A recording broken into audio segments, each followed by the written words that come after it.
Fala galera, estamos aqui ao vivo, tá? Pelo Instagram. Eu tive problemas técnicos aí no YouTube. Como eu tenho pouquíssimos seguidores, né?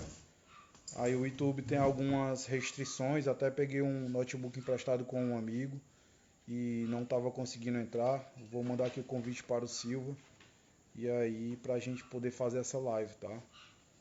Vai compartilhando, vai chamando da galera aí, porque já até tava passando da hora, né? Boa noite, Frank. Frank, vai compartilhando aí pra galera. Ver se a galera começa a entrar aí. E a gente vai divulgar sobre isso. Eu vou pegar aqui um celular, pessoal, só para poder compartilhar. Kelva, boa noite, Kelva. Tudo bem? Eu tô vendo se eu consigo ver aqui a transmissão ao vivo aqui. Vou ver se eu chamo a galera. Thiago, boa noite. Esperar que o grande Silva entrar.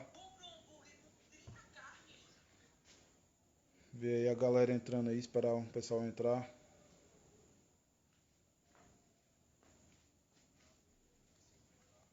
Jonas, boa noite, Jonas.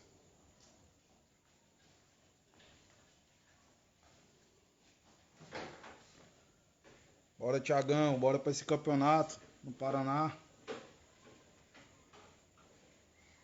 Ver se eu consigo chamar o Silva aqui, pessoal. Eu não sei se daqui eu vou usar outro celular aqui para ver se eu consigo chamar aqui pelo WhatsApp. Como é que eu configuro, como é que eu boto o link da transmissão ao vivo para compartilhar para as pessoas?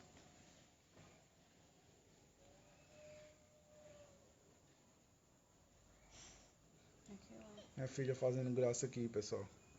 Que ela aqui, ó. Bonitona, sempre quer ficar aparecendo nos vídeos aqui. Ah, agora tá se escondendo, tá vendo aí? Como é as coisas. Deixa eu ver se eu consigo compartilhar aqui pra galera.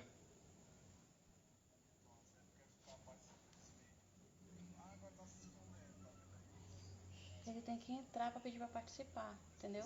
Pronto, tá aqui o Silva, entrou. Pronto. Aí ele tem que aceitar.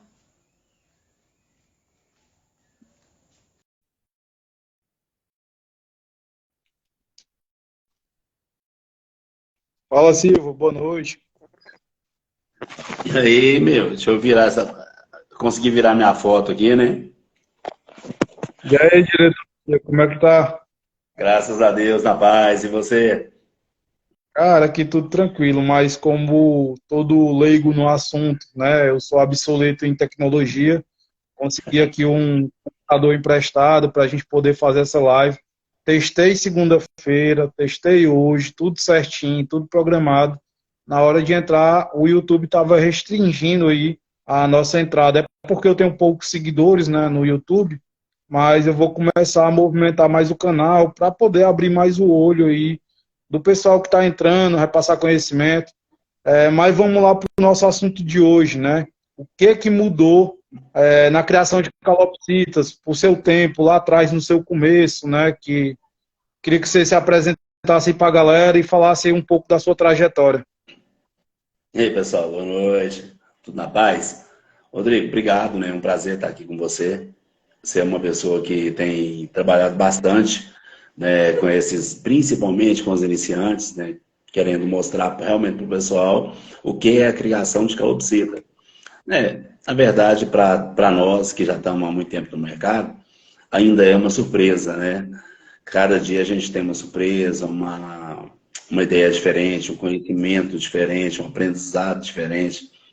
Eu comecei com calopsita em 2009, então já tem uns diazinhos. E quanto mais tempo passa, eu descubro que não sabia nada e que não sei nada ainda. Da minha trajetória, né? Eu sonhava em tirar uma calopsita albina. Eu comecei com uma ave, né? E falei, pô, eu quero tirar um albino. Aí não conseguia tirar, fui lá e comprei um albino. Inclusive, comprei o primeiro gato por lebre, né? Comprei de um amigo meu, até a gente é amigo até hoje, né? O William, não sei se está aqui. Comprei uma fêmea dele, né? E era macho. Né? Inclusive, era até difícil ter macho albino na época. E foi por acaso, ele me vendeu a ave errada. E aí nós ficamos tentando, até descobrir como é que se funcionavam os cruzamentos, né? Então nós demoramos um tempo aí para conseguir tirar um albino aqui. Os primeiros foram inclusive acidentais, eu não sabia o que estava fazendo, né? Então teve muita mudança daí para cá. Aí Comecei em 2009, 10, aí lá para 2013, aí já foi aquela febre do 12, 13, né, os fulvos, né, no Brasil. O 13, 14 já entrou os prata recessivos. Aí de 15 para cá teve o boom, né, que foi os bochecha amarela. E as combinações que vieram, né, nesse período. E a criação, para mim, mudou muito de pouco tempo para cá, onde o pessoal passou a levar uma seriedade maior em preocupar com a ave, com a qualidade da ave, com o que tinha, mesmo que fosse uma ave comunzinha lá, mas que fosse de uma boa qualidade. E largasse aquela história de mutação. É uma frase que eu uso, né? Até a gente usa nos grupos aí que você está junto, que é melhor você ter uma ave comum, de boa qualidade, do que ter uma ave de mutação rara que não presta. Ser exemplo disso aí pelo mercado que a gente vive. Então, essas mudanças de aprendizado, ela foi muito boa para a criação. Ainda temos muito, né? Um caminho longo, né, para aprendizado, mas a gente vê que tem evoluído muito, mais pessoas estão interessados no aprendizado, saber como é que são os cruzamentos, o que pode, o que não pode. 2019 foi um exemplo muito grande disso. A entrada dos pratas recessivos, né, no nosso mercado. Dominante, Veio, não? ficou na... Desculpa, Dominante. recessivo foi 2014. O prata dominante, exato, né, dominante diluído, foi mal. Então, essa mudança, ela veio a chamar atenção, porque o pessoal começou a trabalhar, a valorizar o cinza, que era uma coisa que tinha que ser valorizada lá atrás. Né? Lá, desde quando começou a calopsita, ninguém valorizava. Quando você viu um cinza, por mais bonito que se for, que era, né? Você falava, não, o cinza, um bicho comum desse, ninguém quer não. E hoje virou raridade, né? Silva, e lá atrás, nessa trajetória, as informações, os materiais de estudo, a galera conversava através de quê? Porque não tinha WhatsApp. E aí, como é que era essa... Rapaz, era quase que uma adivinhação, viu? Não tinha nada, né? Quando tinha, antes do... Até esqueci o nome das redes sociais que tinha antes do Facebook, né? Orkut? Que era mais ou menos nessa época. Orkut, esse danado do treco aí. Não sei nem se existe isso mais. Então tinha o Não, foi Orkut, desativado. foi desativado, né? Que eu nunca mais vi falar nisso. Aí veio o Facebook, que foram montados alguns grupos dentro do Face, foi onde divulgou um pouco mais as criações. Tinha um grupo que chamava Fórum das Calopsitas. Ainda existe. Eu até participo lá, mas nem entro mais, que acabou ficando meio que obsoleto mesmo, né? Mas foi um ponto em que, assim, 2013, eu acho, 14, até tem alguns amigos ainda que participam, né, conosco, que são dessa época. Tem um grupo do Rio de Janeiro, Carlos, né, o Velasquez, tem uma turminha que é dessa época, o Fred, nós conhecemos, né, o Fred das Calopsitas, nós conhecemos um grupo desse, hoje somos inclusive amigos pessoais de dentro de casa. E foi exatamente nessa mudança de rede social que foi começando a criar grupo. Na verdade, não tinha estudos, era grupo mais para mostrar uma ave, para ver o que era.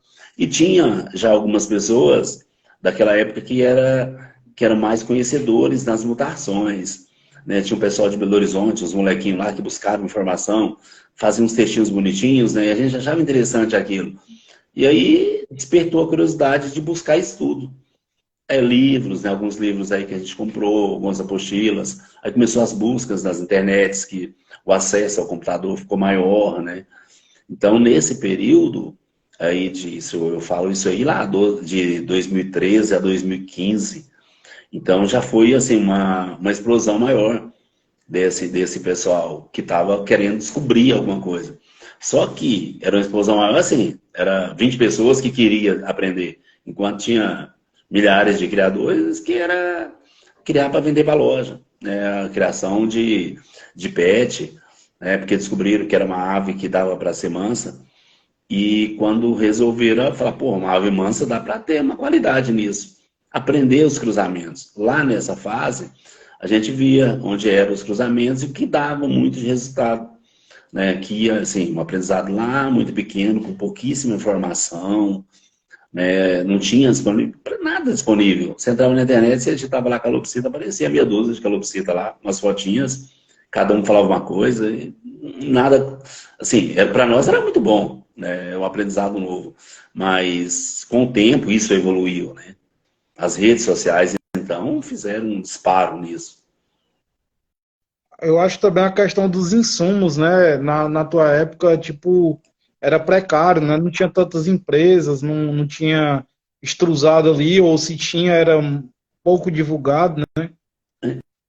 Eu não conhecia. Para mim, o que se dava para calopsita era sementes, e depois eu descobri, com essas discussões com amigos e buscando informações, que podia dar alguns legumes, folhas, mas nem isso. Eu venho da criação de canários, né? Aí eu acabei aprendendo um pouco mais com os canários do que com as próprias calopsitas da época. A alimentação eu trouxe, por exemplo, jiló, couve, que eu já dava para os canários, né, quiabo, que eu dava para os meus canários, eu passei a dar para as calopsitas, mas sem conhecimento nenhum. Não sabia de que se tratava. Então, Você lembra da farinhada turbinada? O pessoal botava leite em pó, farinha láctea. nossa, tinha demais isso. Faz um pãozinho pão com leite, cara, era bom contar com filhote, né? Eu era meio contra, já por causa dos canários. Mas era muito comum isso. Inclusive, a ave que eu comprei, o dia que eu fui para visitar a ave, ela estava lá com pão todo molhado de leite, a coisa mais linda, sabe? Miolo do pão, assim, a bicha comendo com vontade para tratar de filhote. Então, assim, essas coisas, né, mucilon, aí você não via, né, você falou, com empresas que eram especializadas, né, com uma farinhada boa. Nem semente boa não tinha, você ia no pet shop e comprava o que tinha. Um mix forçado a girassol, acho que o girassol era barato, né, bem mais barato na época, você colocava lá, era 50%, 60% de girassol, é o que se dava. Né, pouquinho albiche, era muito pobre as misturas e tudo, né? Tanto que a vida útil da calopsita era pequena. O cara tinha uma calopsita velha aí com 5 anos. Verdade. Eu acredito que a gente cresceu muito, evoluiu muito no segmento criação, né? Só que como tudo que vai surgindo novo, né? Eu até queria explicar para o pessoal. O pessoal pergunta, como é que o cinza deu origem em várias outras mutações? Como é que se cria um prato dominante? O que é que eu preciso fazer para mim ter uma bochecha amarela, né? E eu acredito que a base de tudo é as pessoas entenderem que a mutação, ela surge, a gente não cria. O que a gente pode criar são combinações de mutações. E a gente tem que ter muito cuidado para não criar algo indesejável, né? Essas combinações indesejadas aí são terríveis, né? Isso vem lá de quando surgiu, né, acho que as calopsitas aqui, e até hoje ainda continuam nascendo calopsitas indesejadas, né?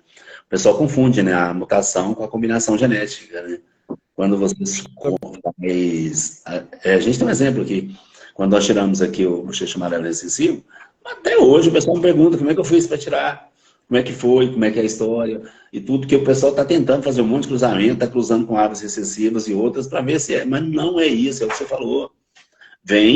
São acontecimentos, né? Desde lá de 1700 e pouco, que tem as calopsitas, né, esparramadas, né, como pet, e vem surgindo mutações, né, na década passada, né, na década passada não, lá por 1900 e alguma coisa, 940 para frente ali, surgiram várias mutações novas aí, né, como o Arlequim, que já é uma mutação que é muito difundida há muito tempo. Aconteceu no criatório e o pessoal, o que é isso? Por que nasceu isso? E foi fixado. E hoje nós temos inúmeras, né? Eu não sei nem quantas mutações nós temos hoje de calopsita, né? Sem contar as combinações, né? Que são inúmeras também. Algumas desejadas, outras não. Hoje eu vi você falando no grupo lá sobre a fonte que é o cinza, né? Que tudo vem do cinza. A gente conversou sobre isso. Hoje, quando você pega, o que eu cruzo com isso? Você fala para a pessoa um cinza. Ela, mas todo mundo fala cinza. Deve ter um sentido, né? Melhoramento genético. E não para você criar uma mutação. E sim para você melhorar o que você já tem. É porque eu acredito hoje, Silva, lá atrás as pessoas tinham uma finalidade ou não tinha tanta informação. Só que hoje a gente tem várias informações de locais diferentes, né? Hoje a gente aqui está falando aqui pelo Instagram, mas tem o YouTube, tem o Face, tem os grupos do WhatsApp. E o que mais a galera hoje está buscando é saber como lucrar com a criação de aves. E eles não entendem que tudo depende de uma série de fatores. Ele não é só pegar, eu vou criar ali, pegar um prata dominante, botar com a fêmea cinza, vai nascer 5 filhotes, eu vou ter uma renda fixa por mês. Se fosse assim, ninguém trabalhava mais, todo mundo só fazia criar ave, né? E chega um momento que fica saturado. Pronto, você é um cara que eu conheço, que é um dos mais antigos na criação, respeito demais, até depois, aí, um pouco mais na frente, queria que você falasse um pouco mais da sua linha de bochecha amarela, que você tem bochecha amarela sexo ligado, bochecha amarela recessiva e bochecha amarela dominante, né? Isso. E aí, falar um pouco pro pessoal que quando surgiu que você foi vendo que a ave foi diferente das outras, não foi simplesmente, essa aqui é diferente, é isso aqui. Teve que fazer teste, teve que fazer comprovação. E o pessoal não entende isso, acha que é juntar o macho com a fêmea e pronto, e tá tudo certo. É complicado, né? Eu falo, isso, criar aves não é mistura de bolo, né? Se você pega uma caixinha lá de maisena, de farinha de trigo, um ovo, né, você faz uma mistura de bolo. Você comprou por R$15, você vende por 20. É fato, é comércio. Calopsita, eu vejo o pessoal, principalmente calopsita, o pessoal fala muito de aves, né, em geral aí. Não, você compra um casal por 5 mil, ele te dá 10 filhotes, te dá 50 mil no ano. Eu queria que essa conta fechasse, porque o que a gente vê é a parte boa só. Mas quem que fala lá, olha, você vai comprar calopsita por 5 mil, com 3 meses, se tiver um problema de saúde, você vai levar ela até a veterinária, vai gastar 2 mil com ela. Eu nunca vi isso, ninguém fazendo propaganda de que vai dar dinheiro falar. Ó, essa calopsita vai morrer, você vai gastar mais 5 mil com um filhote e vai demorar 1 ano para você conseguir reproduzir. E daqui a 1 ano, o que você pagou em 5 mil, vai custar 5 mil de novo? Será que dá 3 mil ou 10 mil? Então, eu não vejo ninguém falando isso, né? Quando você vê a gente que troca essa ideia aqui, eu, você e outros amigos aí, que criam, né? Se perguntar se é interessante ganhar dinheiro, sim. É interessante ganhar dinheiro com calopsita, é interessante ganhar dinheiro com o trabalho da gente. Mas não é essa fantasia que se prega. A conta não fecha muito do jeito que é pregado por grande parte. Eu até falei no grupo esses dias sobre os meus primeiros bochecha pastel, né? Eu adquiri os bochecha pastel, fui fazendo os cruzamentos, né? A partir daí já não é um trabalho, eu estou fazendo as junções para ter as minhas proles e aí realizar o que eu acredito, né? Então, as minhas primeiras aves do bochecha pastel, elas oscilaram entre 1.700 e 1.300, né?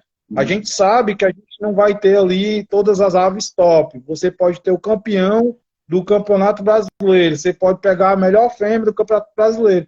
E você pode juntar as duas aves e aí não dá um filhote espetacular. Às vezes o filhote, se não for uma boa junção, sai pior do que os pais, né? É o que a gente fala. Então, alguns nasceram excelentes, e esse eu valorizei, tanto a questão de porte, como na questão de altura de topete, volume de topete, a questão da coloração bem uniforme. E aí, há outros não nasceram do mesmo tamanho, mais ou menos, não tiveram o mesmo desempenho, então foi mais barato. Quando a gente conversou e eu vendi algumas aves, uns 5, 6 meses depois, já tinha várias pessoas que fizeram cruzamento com bochecha pastéis, mas o cara não tinha uma finalidade. Então ele misturou com fulvo, misturou com bochecha creme. Teve gente que não sabia, cruzou pastel com creme, achando que vou tirar aqui outra mutação mais rara, cruzou com hino, entendeu? Mas não é que, se ele cruzar duas aves com diluição de bochecha em mutação diferente, estragou. Mas em outros cruzamentos não eram tão ruins. Ficou ruim porque o cara pegou uma ave mediana e jogou numa pior, né? Então o cara chegou para mim, mas eu quero comprar uma ave com você, porque as suas aves têm característica boa, eu gosto do padrão, mas o fulano aqui vende essa ave por R$ 400. Dá para você fazer a sua, não? A primeira coisa que eu pensei, pô, mano, eu vou vender uma ave dessa por R$ 400 para tentar ajudar o cara. Beleza. E a galera que eu vendi por 1.700? O cara não tirou nem filhote ainda. Como é que eu vou desvalorizar o trabalho que eu estou fazendo? Como é que eu não vou ter respeito para a pessoa que eu vendi por um valor bem mais alto? E isso aconteceu muito. Aconteceu demais. Tipo, em outra espécie, que eu já criei algumas espécies de exóticos, né? No tarim, por exemplo, eu comprei um tarim Isabel, que era um canela pastel, né? Não sei se a galera conhece. Eu comprei ele por quase 2.000. Com 30 não, 28 dias que eu comprei ele por 2.000, tinha outra pessoa vendendo filhote aí a R$ 500. Pô, mas o cara desanima, o cara fica assim, um baque medão, eu fui enganado. Só que na realidade não foi, é porque a tendência é, quanto mais gente vai ter, né, a lei da oferta e da procura, o valor vai cair. Mas uma coisa eu garanto, se a gente realizar um trabalho bem feito, às vezes o nosso cinza vale mais que um diluído dominante de outra pessoa. Sim, mas já tem isso hoje. Vejo aves aí, eu vejo, por exemplo, você falou do pastel aí. Eu vendi pastel agora esse ano, já na virada do ano, na verdade, do ano passado para cá, pastel de R$ 3.000, pastel normal. E eu conheço pessoas que têm o dominante diluído por metade do preço, a pessoa olhou os dois e não quis. Falou, cara, você fez a sua ave. Então tem isso. Porque ele queria aquela ave, uma ave que tinha uma qualidade. Isso que você falou, eu comprei pastel a 5.000. Né? Eu lembro quando você comprou aves aí, e uma das coisas que estragou muito o mercado é o desespero da venda. A pessoa compra uma ave por 5.000, aí ele tira 3 filhotes, fica louco para recuperar, porque às vezes está devendo a ave ainda. Ele pega, vai lá e vende os 3 filhotes, 2.000 cada um. Fala, cara, eu vendi tudo por 6.000, comprei por 5, vendi 3 filhotes por 6. Então ganhei R$ 1.000. Na verdade, ele não ganhou 1.000, ele deixou de vender por 15.000. Que era, tinha para manter isso. Oi! Tudo bem? Que quer entrar na live, depois tu participa, lindona. Então, isso aconteceu demais. Eu conheço casos de pessoas que comprou aves em 10 meses, e a ave com 5, 6 meses, ele colocando para chocar uma choca atrás da outra, desesperado para recuperar o capital, senão não dava conta de pagar as parcelas. E se essa ave morre? Então, a pessoa que vai comprar uma ave não pode pensar isso, vai pensar, eu vou comprar e vou pagar. Vou tirar a filhote e vou vender. Maravilha. Mas primeiro ela tem que ter condição lá do bolso dela para bancar um investimento. Ou até um custo. Porque nem sempre é investimento. Você comprar uma ave, opa, um baita no investimento. Você citou aí. E se essa ave tiver um problema? E se não reproduzir? Tem um tanto de si que tem... Dia a dia a gente tem visto isso. E quando você fala isso para uma pessoa que está no meio do caminho, ele fala, esse cara é doido. Ele vai me vender uma ave e vai falar para mim que eu tenho chance de não ganhar muito dinheiro com ela. E não é isso. Pode ganhar sim, tem pessoas que ganham dinheiro com a ave, fazendo o processo certinho, o melhoramento genético, os cruzamentos bem feitos. Né? Aí tem que buscar informação. Para a tua ave ter valor, ela tem que ter um histórico. É aquilo que eu compro uma ave sua, então eu vou perguntar para você o que eu tenho que fazer. Eu não vou perguntar para o Rodolfo, para o Carlos, né, para um monte de pessoas, né, ou para o Paulinho, para outros criadores que a gente conhece. Não, perguntar para quem vende. E a pessoa chega lá para te comprar uma ave, ele vê o preço da sua ave dele custa 2.000, a do Rodrigo. Mas a do Zé custa 500, é igual. Pô, se fosse igual, não seria R$ 500. Eu vejo isso o tempo inteiro. Aí a pessoa vai e diz, por que essa ave custa mais barato? Pergunta pro cara que está vendendo. É simples. Porque eu não vou falar mal da ave do campo, até porque eu não conheço. Então, assim, eu conheço as minhas, eu vendo as minhas. É uma coisa que eu coloco muito, né, para o meu cliente, para meus amigos. Quando você for comprar, compra de alguém que você confie, que te dá um suporte. É um pós-venda que seja melhor do que a venda. Porque vender todo mundo vende. Agora, te dá assistência, te dá segurança, te garantia. Você saber o que está comprando, não são tantos. A gente conhece, principalmente nos grupos aí, os aventureiros. O cara que quer comprar de 100 para vender de 150 e tá bom demais. E tem o pessoal que falou, pô, vou comprar uma ave boa, vou pagar R$ 1.000 nela e vou trabalhar ela. É o que você falou, você pega um cinza. Cadê os caras que tem cinza bom e se vende? Pergunta pro Thiago Borba se ele vende um cinza daqueles top de linha dele lá. Cadê? Pergunta para tem outros criadores aí que trabalham a linha de cinzas. Eu uso uma frase, Silva, há algum tempo que a pessoa vem me perguntar: essa ave aqui, o cara tá vendendo por quanto? Tá barato ou tá caro? Eu falo assim: você vai saber se tá barato ou tá caro depois do resultado que você tiver. Se ela teve um resultado significativo ou superou as expectativas, foi barato demais, independente do valor. Agora, se você pegou a ave veio com patologia, contaminou seu plantel, você vai gastar com médico veterinário, ou a ave morreu, ou aconteceu qualquer outra coisa que trouxe frustração, foi caro. Se você comprou por R$ 50, foi caro. Entendeu? Então, eu falo muito isso. Muito, muito, muito. Eu tenho uma frase que valor e preço são coisas diferentes. Preço é o que a pessoa quer na ave, e valor é o que vale. Às vezes você compra uma ave de R$ 200 que ela vale 1.000. E você pode comprar uma de 1.000 que não vale 200. Já passei por isso, você já passou por quantos outros, né? Quantas vezes já fomos enganados, né?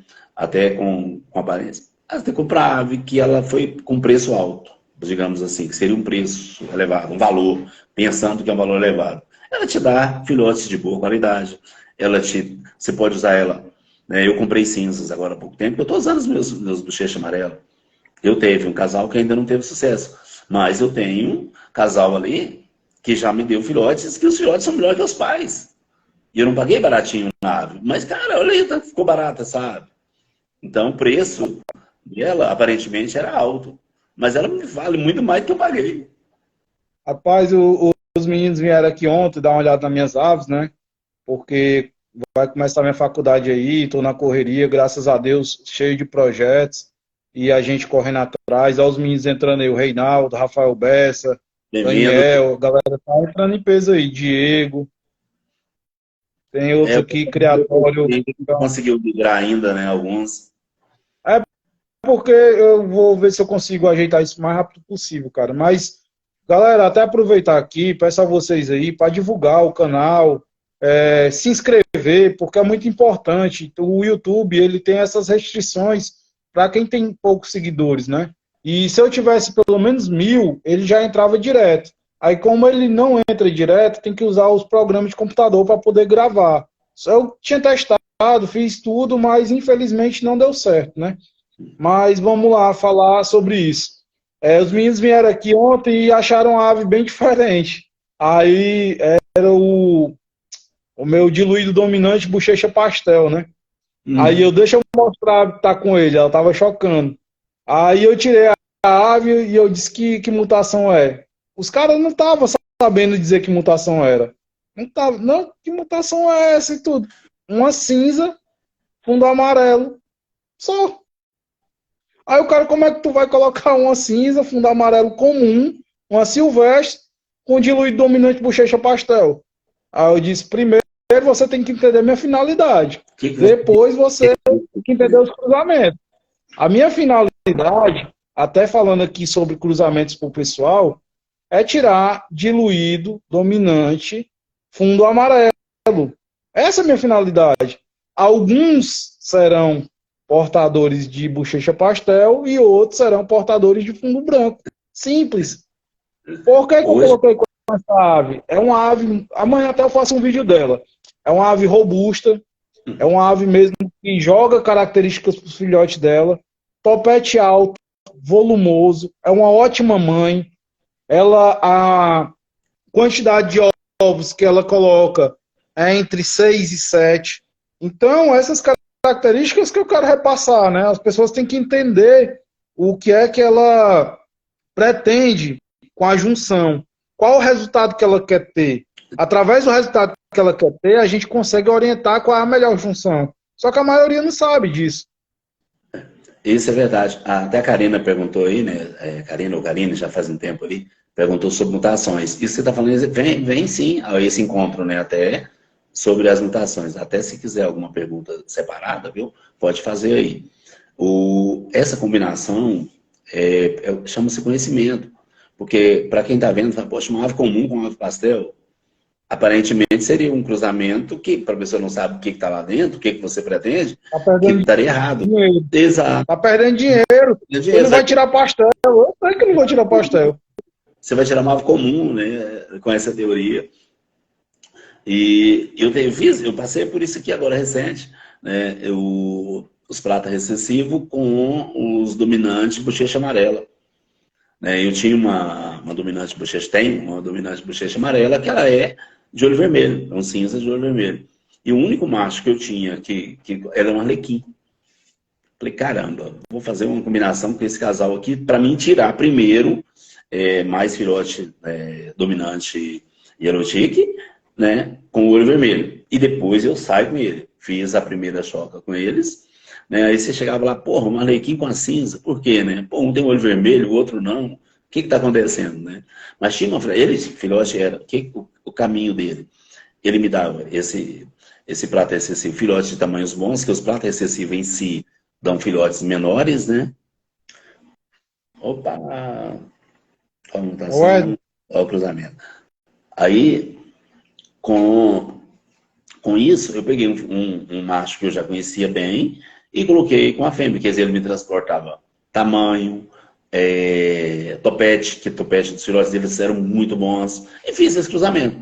Fiz uma vez só, separei e voltei para fazer no cinza. Tanto é que hoje, né, ela tá tirou até alguns filhotes no final do ano, já cinza, são portadores, mas eu vou fazendo para quebrar exatamente isso. Eu já tenho uma linha que está se criando, para não ter o olho vermelho mais. Mas estou melhorando o tamanho, estou melhorando cor, o porte, que falou uma ave mais robusta. Eu estou com uns filhotes ali que não cabem na mão. Eu falei, não vou pesar esse bicho não, porque ele está fora do padrão. Tanto que o bicho está forte. Né? Então, até com cuidado com a alimentação com eles. Né? Até os filhotinhos que eu te mostrei, lembra? Dos dominantes bochecha amarela. Sim. Aí, então, os filhotes... E como, tipo assim, a galera não sabe muito a tua trajetória, mas quando chegou a ave pra ti, quando foi que tu notou que ela seria bochecha amarela recessiva? Porque eu acredito que hoje seja uma das mutações que seja mais restrita, que está na mão de menos pessoas. Eu acho que é essa. Eu tenho certeza que que está em menor quantidade de pessoas no mundo.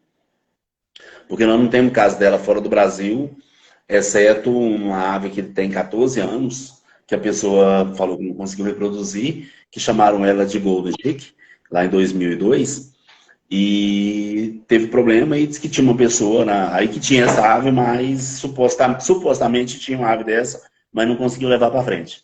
Então, que a gente sabe que, com certeza, nós temos no Brasil hoje na mão de... Eu tenho 3 pessoas, que seguramente foi 2 pessoas, eu, o Zé Anderson, né, e o Fred, que são aves que eu passei para eles. Então eu tenho certeza que eles têm. E o Guto, de Minas, que tirou lá na casa dele. Ele posta as aves lá. Eu não conheço as aves dele perto e não é da origem das minhas. Né? Então a minha tem uma outra ligação, não tem ligação nenhuma com as aves dele. Então, assim, que eu saiba só essas pessoas que têm essa ave a nível mundial.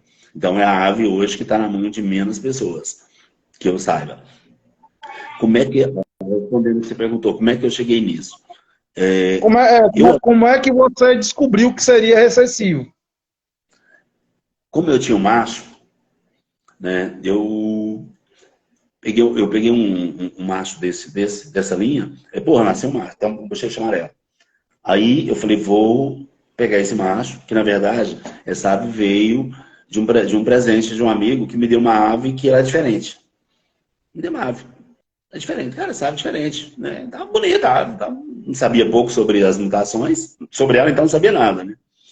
E fiquei com essa ave em 2015 para 2016. Né? Pegou a ave e tal, até, inclusive tem um problema de saúde sério.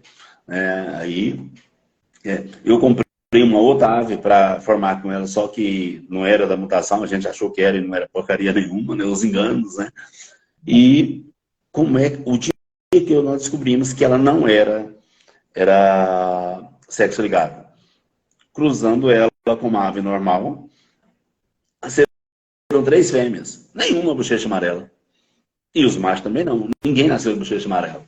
Pô, pronto. Ou é uma... Aí já ia ver a dúvida. Ou não é mutação nenhuma, ou não é. Né? Tem alguma coisa errada com a ave. Né? O que poderia estar acontecendo? Aí vamos fazer de novo. Troquei essa fêmea. Não, isso aí pode ser uma linha que é codominante. Peguei a mesma ave, fui lá e cruzei com cara branca normal. Continuou não dando nada. Nasceram os filhotes, tirou. E continuou o filhote com a bochecha normal. Falei, cara, da onde? O que está acontecendo com essa ave? Até então, não tinha... Ainda tinha a dúvida ainda do que poderia ser. Isso foi lá em 2016. Aí nós pegamos e falamos, ó, então vamos ter que esperar os filhos dessa ave, porque nós não tínhamos outros nada da mutação para se fazer um cruzamento. Né? E eu não tinha ainda o bochecha amarela sexo ligado. Eu só adquiri em 2017. Aí eu falei, pronto, vou comprar um bochecha amarela e vou cruzar os dois, que eu tenho certeza que eu vou tirar a filhote. Mas não cheguei a fazer isso.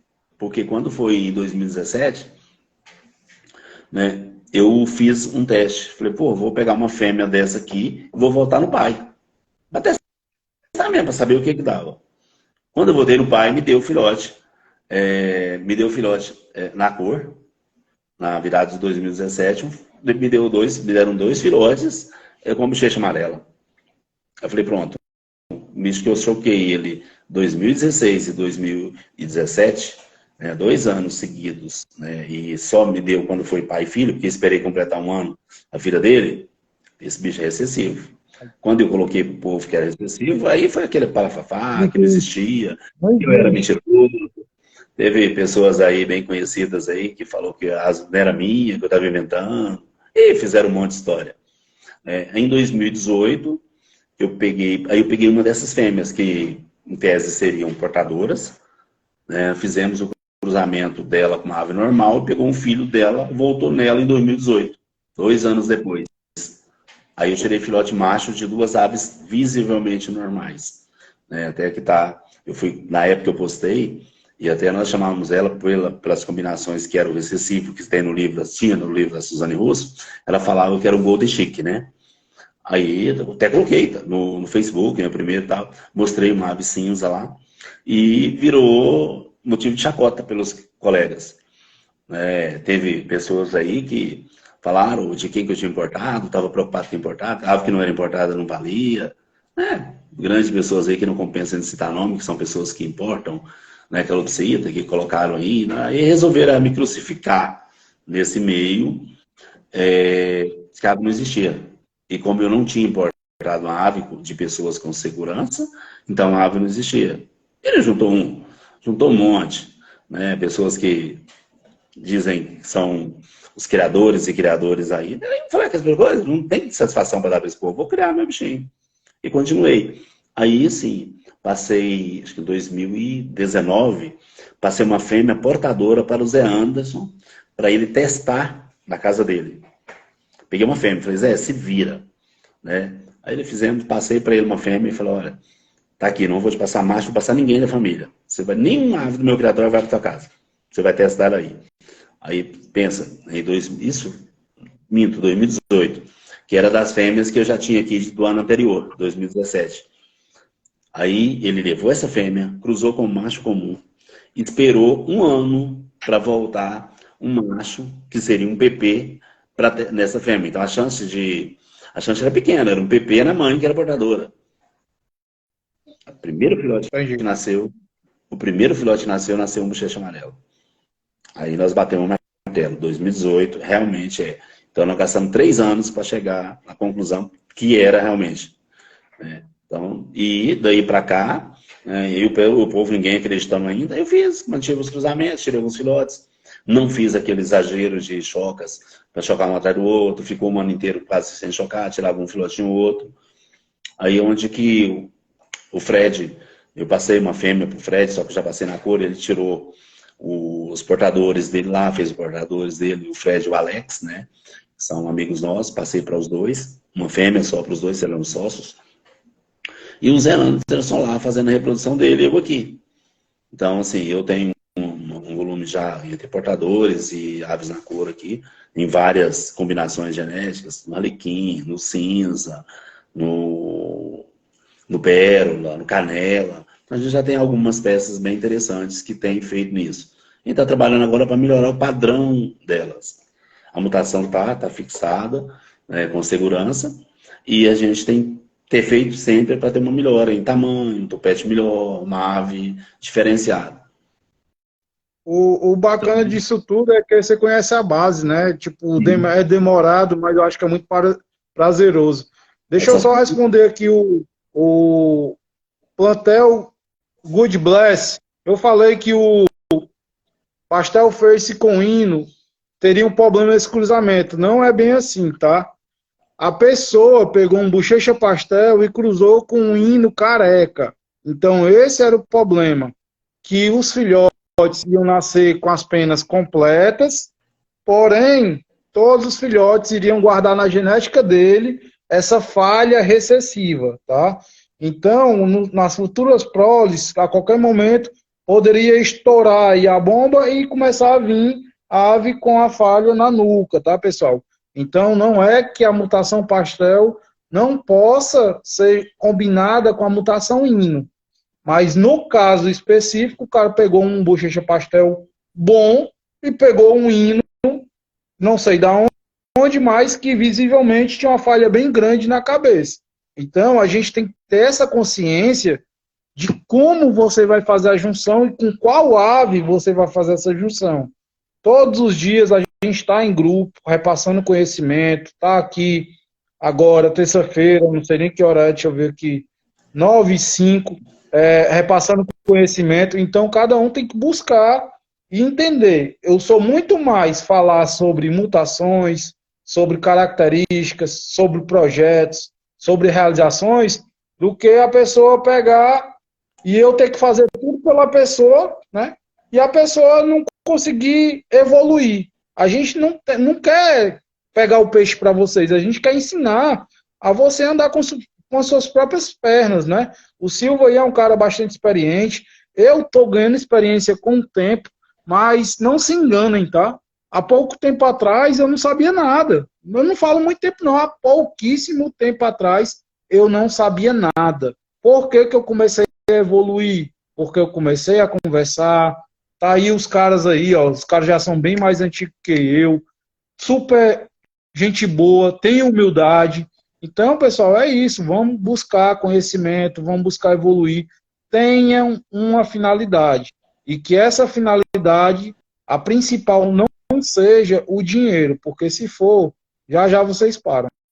Porque o insumo aumenta. Eu tenho um pet aqui, apesar de não ser grande, mas a gente fica sabendo de alterações, pagando mais imposto, e a gente quer segurar para não ter que repassar para o cliente. Se vocês souberem que todo mês aumenta e abaixa, fica oscilando direto, e às vezes quando abaixa pouquinha coisa, centavo, quando aumenta é reais. Aí como é que a gente consegue criar? Como é que a gente vai conseguir manter a criação?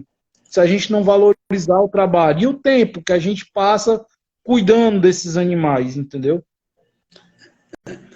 Pois é, Rodrigo, hoje a gente tem muito isso, né, de preço, né? As coisas sobem todo dia. E eu tenho também minha venda de rações aqui, em pequena parte, porque eu tenho outra atividade, mais outras, né? Eu sou gerente no mercado financeiro e ainda tenho, a gente trabalha com fotografia, então meu tempo é corridíssimo. E, então eu valorizo ele. O tempo que eu cuido das aves, eu coloco ele como despesa. É um investimento que eu estou fazendo, né? É o que você faz na tua loja, o que você faz na sua criação, o que você faz na sua empresa. É assim que tem que ser. Só um adendo, Silvio, que você falou um negócio importante, muito importante. O pessoal vê as pessoas bem-sucedidas criando aves. E elas confundem a coisa, às vezes até na própria cabeça. Porque acha assim, eu vou começar a criar ave, eu vou ser tão rico quanto, não quero citar nomes, mas quanto aquela pessoa lá. Eu vou ser rico igual aquele outro cara. E não é assim. Ó, você faz fotografia, tem sua venda de aves, tem sua criação, mercado financeiro. Eu estudo medicina veterinária, tenho uma loja, tenho um patrocínio, tenho a minha criação e não dá. Não dá. curto, cara. É Aí difícil, os cara. caras dizem, eu vou criar calopsita, eu vou ficar milionário. Não dá, cara, não dá. Eu queria. Tem uma pergunta aqui do Natanael, né? Aqui, eu sou novo na criação dos bochechas amarela. Eu gostaria de saber se a possibilidade do bochecha amarela ficarem mais amarelos no corpo seria uma deficiência ou é da mutação? Né? E qual seria o cruzamento? Natanael, o bochecha amarela, ele é uma ave de fundo amarela. Então, ele vai ter amarelo pelo corpo. Isso é fato. É diferente de um pastel, que ele vai aparecer pouquíssimo. O cream face, então, né, vou comparar as bochechas clarinhas, né, o cream face, você não vê amarelo no corpo dele, você só vê na bochecha e um leve creme no topete. Então, o bochecha amarela, ele é uma ave, teoricamente, ele é uma ave de fundo amarelo, que ele tem diluição amarela pelo corpo todo. A cor amarela está pelo corpo todo.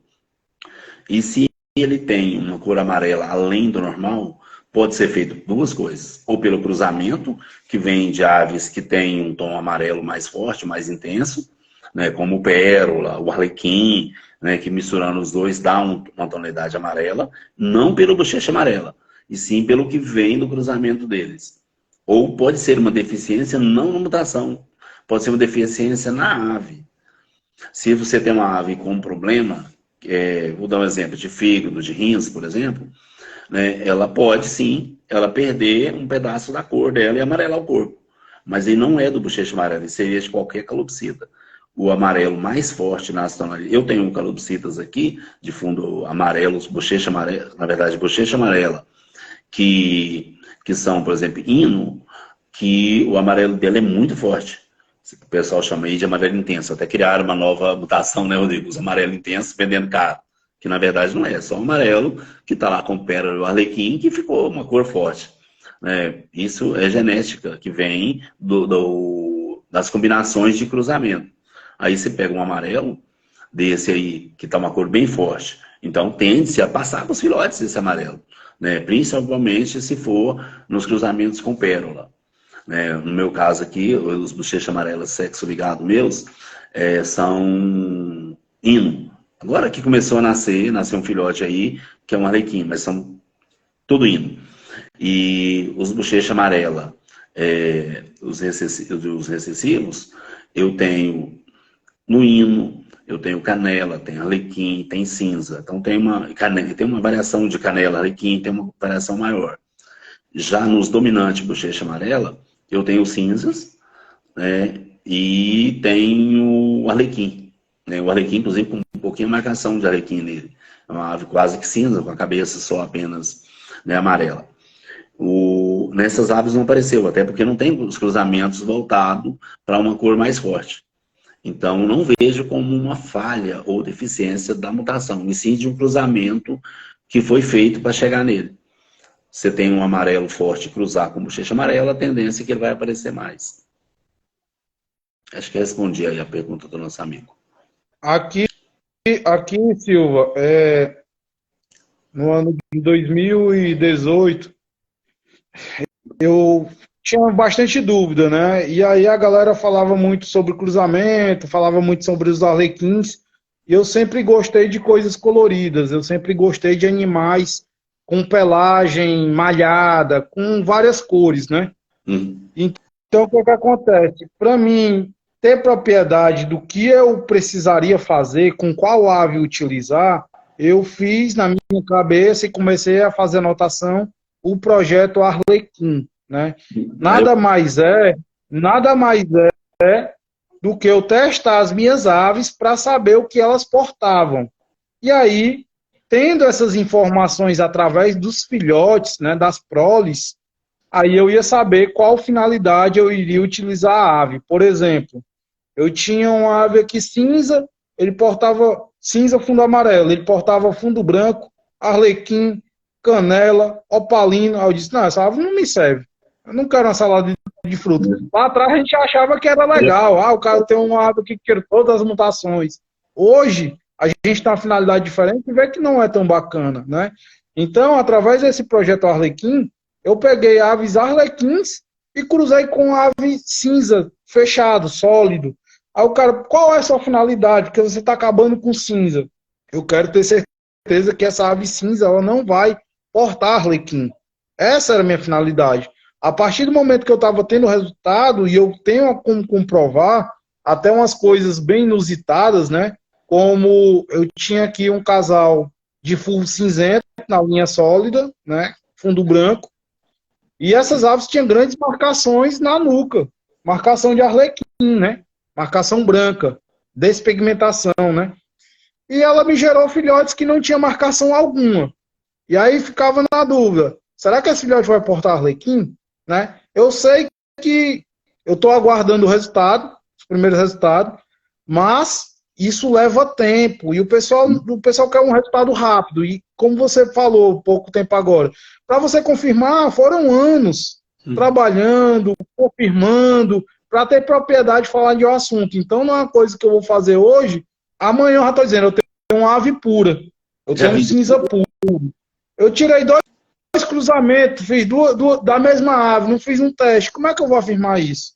E hoje eu afirmo com todas as letras que para você, mesmo que você tenha tempo, que você tirou 4 ninhadas e nasceu tudo cinza, não significa que ele não vai portar outras mutações. Sim. Principalmente sexo ligado, que os machos ele carrega aí e ele pode transmitir essa portabilidade por anos. Eu não sei se você viu, eu nem lembro, acho que comentei lá no grupo, é o que aconteceu comigo. É um cinza, eu tenho um casado cinza, até o pessoal gosta dele, então, já tem reprodução dele, cruza 2 anos consecutivos, né, na verdade, 2020 e 2021, né, e um pedaço de 2022. Nunca dei um filhote que não fosse cinza, da linha de pastel, inclusive foi o casal que mais me deu pastel de boa qualidade aqui, né, que foi inclusive um pastel que eu comprei caro, da época, veio umas aves aí que eu realmente diferenciadas, né, e assim eu vendia filhotes delas. E esse ano eu mudei para colocar como dominante, agora no final do ano já, segundo semestre de 2022. Eu peguei esse macho que eu sabia que não portava mais nada, que era só um cinza, e joguei numa dominante, inclusive opalino. Tem até uma pergunta de alguém sobre opalino aí.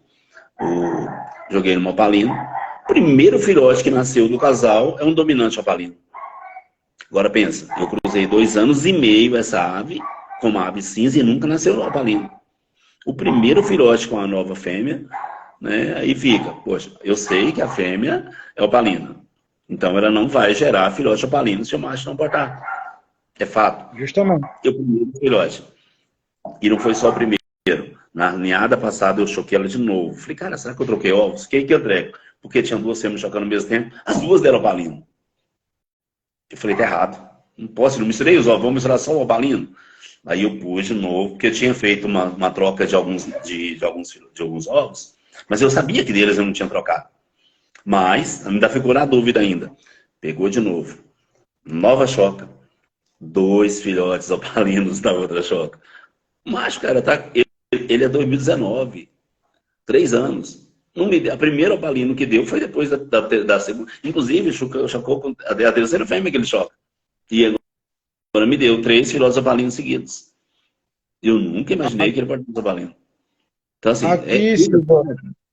Aqui eu não faço manejo de ovos porque ultimamente está muito agitado. Então eu não tenho tempo para ficar mexendo e eu tenho medo de ver um resultado diferente e eu ficar nessa dúvida. Será que eu troquei? Será que eu não troquei? Então eu não faço mais manejo. Nem para nascer tudo junto eu não mexo mais. Eu evito também essa situação. E quando eu fiz essa foi porque foi força maior. A fêmea já estava abandonando o ninho.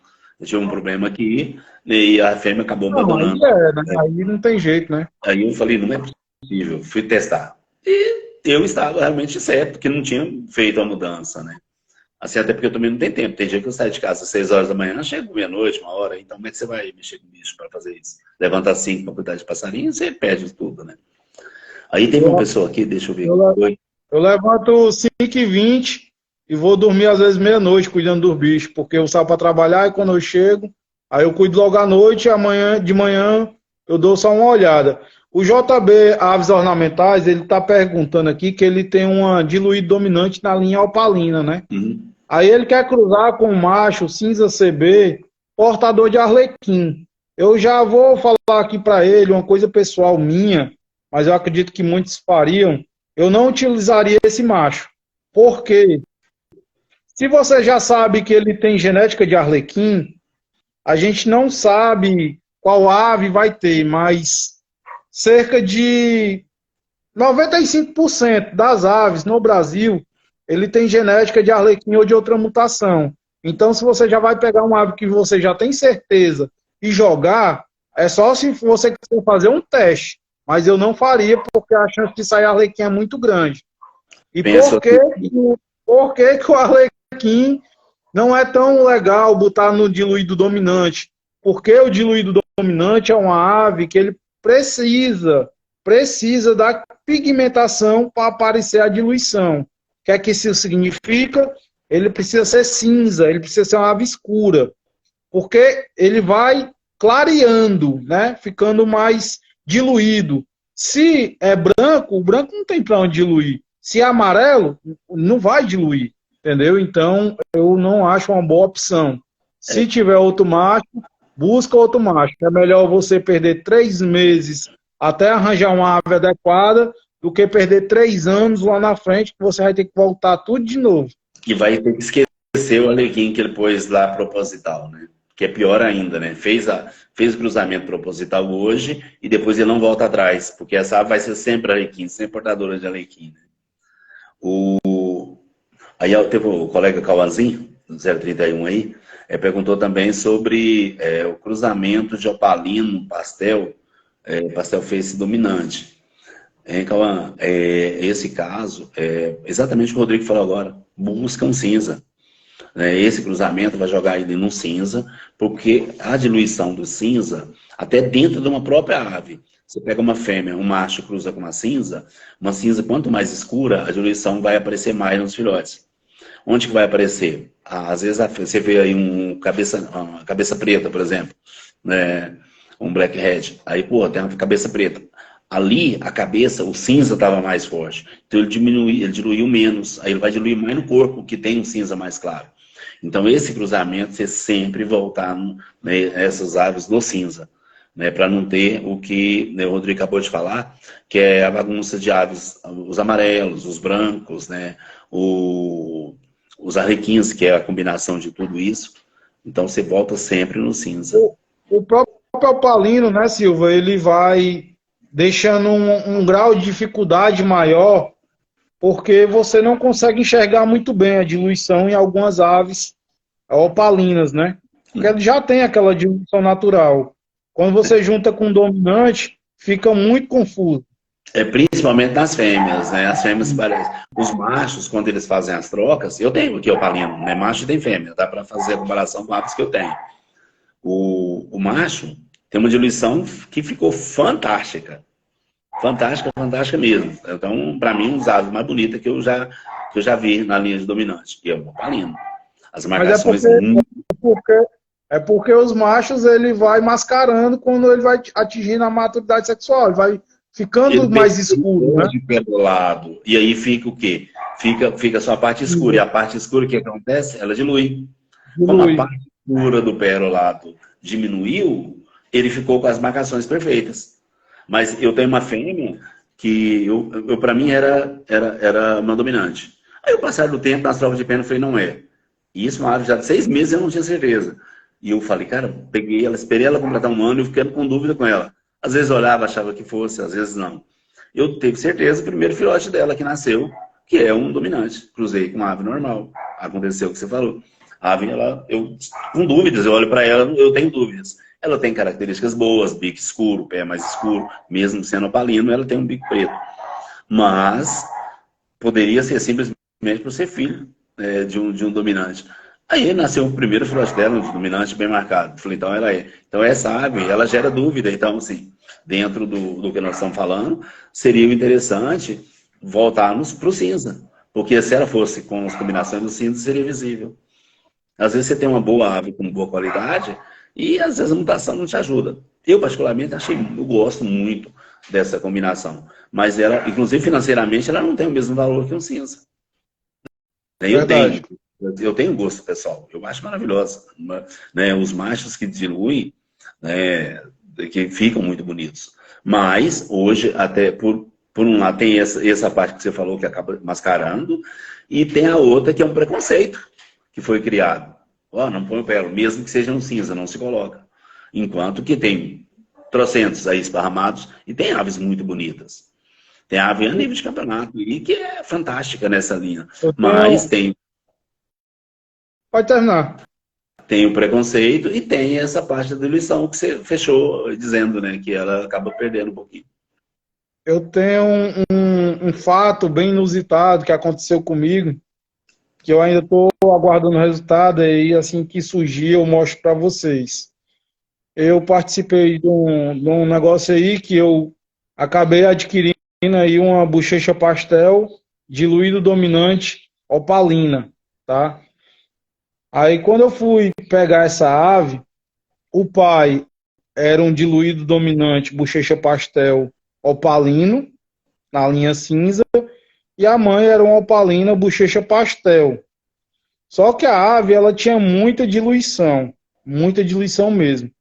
E aí eu disse, cara, essa ave aí não é simples fator. Ou se ela é simples fator, ela é canela.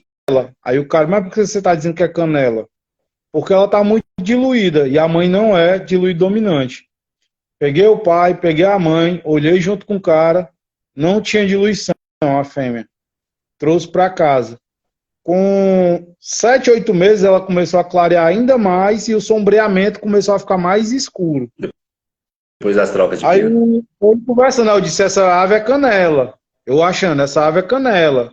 Mas como é que é canela se o pai e a mãe é cinza? O pai porta. Ela é fêmea, o pai porta. Então eu fiquei nessa pegada. Quando foi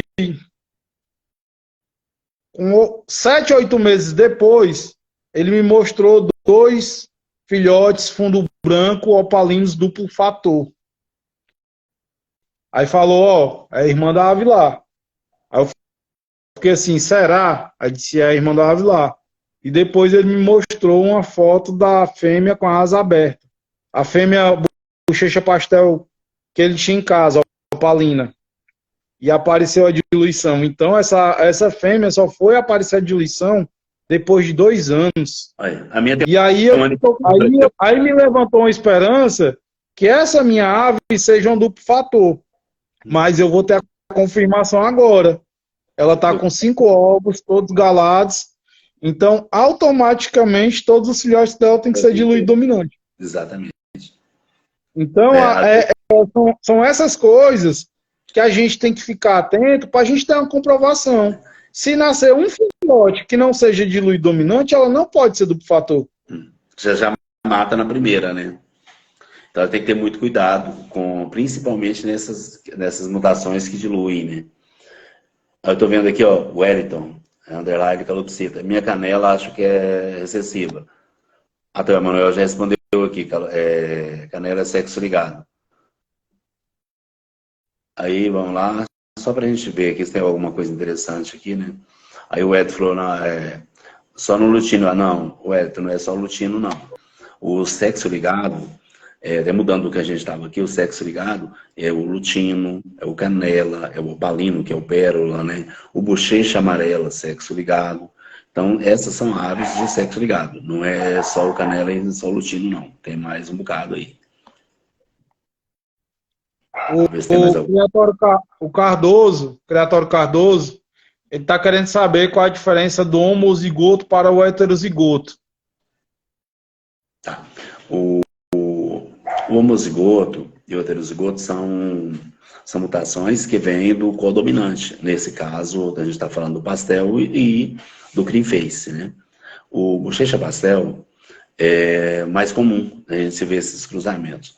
Quando você cruza 2 pastel, né, o filhote vai nascer ou pastel, pode nascer pastel homozigoto, heterozigoto, ou ainda uma ave normal, um cara branca normal.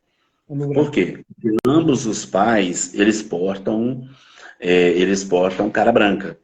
Então pode ser que esse gene lá na frente vai dar a eles.